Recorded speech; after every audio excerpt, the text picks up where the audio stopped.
So game 6 of the game analysis, Patron game analysis live stream, and I'm looking forward to this little treat here. It is one of my favorite openings, and the player for whom I'm analyzing here is playing with the white pieces. So let's see what is going on here. And it is the King's Gambit. I've played this twice in my life, twice with success. It is a very nice opening because it leads to completely different positions. That's what I love about it. You can just go crazy. I mean, I've played this once against a 2580 player and I had a winning position in like 12 moves. Tell me another opening where this is possible. It probably is some Sicilian, right? But usually you don't. This just doesn't happen, right? Okay, so let's see what's going on here. Knight f3 here. Of course, there are many moves for black. I think the most solid is to go d5. The main move is g5. Knight f6 is also possible, but I think it's a little bit more dangerous for black. e5. And you're saying the King's Gambit is my favorite with white, in my opinion, the only decent way to start a game. All right, very romantic viewpoint. My opponent had never seen this opening before, but I found a correct defense. This one on the board, although it was a blitz game. So this was a blitz game. We have to take this into consideration when looking at this. And now black played knight d5, knight h5 is the main move here. And here you went c4, chasing the knight away. And you're saying the King's Gambit, you felt like it was time to chase. Because this is in the style of the opening. But knight c3 looks like a very attractive alternative because you're also winning a tempo here. If black moves away the knight, you can just play d4. And if black takes, then you take with the pawn. This is also, I feel, very much in the spirit of the King's Gambit. Not caring so much about pawns, not caring so much about pawn structure, but caring mostly about piece development. And this is exactly what's happening here, opening up the bishop, and you can take on f4 in the next move. You can even think about long castle, and very nice play of the pawn on e5 here, which is really hindering the black play. So I think knight c3 was a very sensible alternative. So you go c4. And also what I would like to point out, it's important that you didn't play d4 first, because then black always has this option of going knight e3. So c4 is the right way to start if you want to do this. Knight b4, and d4. I think this is fine. d6, and now bishop takes f4. And here, the first move that came to mind when I looked at this was queen a4 check, hitting the knight. And the point is, I want to win a piece, okay? But it turns out the variations are very complex.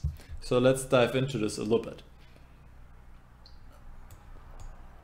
If knight 4c6, then white has this move e6, not d5 directly, because here really black has excellent compensation because of the knight takes e5, there's queen h4 check, and it is all going to be a mess, but a mess in black's favor. But instead going e6 first is very nice. And the point is that only after f takes e6, now going d5 and winning this piece on c6, even though it will still be completely unclear, I think, because black has a bunch of pawns, but probably white is better. So instead of going knight 4c6, better is knight 8c6, when now d5 can be answered in different ways. There's b5, but also just bishop f5, the idea of knight c2 looks quite strong. And after knight a3, and all these lines, black can often just sacrifice a piece because he just has the 3 pawns already. Nice piece play, and is doing fabulous here. So after knight ac6, white shouldn't go d5. Those variations are in favor for black, but instead play a3, push the knight back, knight a6, and now just take on f4. Not d5 now, because black could just push back the queen with knight c5 and take on e5 the next move. So that would be winning for black. But white can regain the pawn here. Bishop takes f4, and I think this is quite a decent position for white. I mean, it's probably around equal, but this seems pretty fine, especially as this knight on a6 is out of play. Alright, bishop takes f4. The problem with bishop takes f4 is that now black could take on e5 and you really don't have a good way to take back. You don't want to take back with the d pawn because black can trade queens, your king's in the middle, your pawn structure is weakened. And you can't take with the knight, unfortunately, because of this tactic, queen takes d4, winning a pawn for black. Because of the queen takes, there's the fork, and you're just a pawn down. So you would need to take with the bishop, but it's also not what you want to do because of the knight c6. Black is already threatening to take on e5 again, and black's doing quite fine here. Okay, in the game, black played knight c6 immediately. Now a3, get rid of this knight on b4, knight a6. And here b4, very aggressive. And I think too aggressive, to be honest. I mean, for blitz game that can work out, certainly. But I think it was time to develop another piece and develop this knight on c3. And why play knight c3, not develop the bishop in f1? The point is that now if d takes e5, which is, like we saw earlier, can be an issue. Now you can take back with the d pawn, and if now the queen's come, if you can take with the rook, which is of course much more natural than taking with the king. Okay, so that's the point here, and white, I think, enjoys a little edge. After b4 again, d takes e5, I think would have been unpleasant, as again you don't have a nice way to take back. If d takes e5, then queen takes, king takes, and okay, black has to deal with this threat, goes knight e7. But now these pawns, they might also be weak. Black might be able to exploit that they are already advanced. Okay.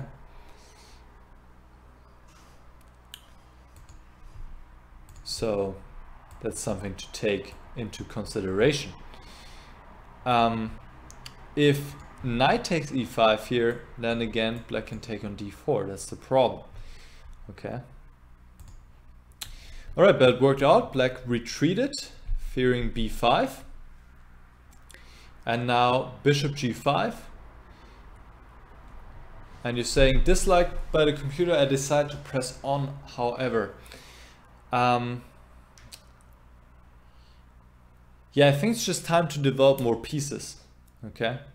Either by taking on d6 first, and then playing bishop d3, or just going bishop d3 immediately. And that's a much stronger way to press, actually. Because once you castle, you have immediately a rook on the half-open f-file, and black has developed his piece, and you don't have to worry about your king anymore. And I think it might take a little bit longer, but you will develop a very dangerous initiative. So instead of going for the kind of short-term pressure that you play with bishop g5, going for the long-term, more lasting pressure by developing your pieces.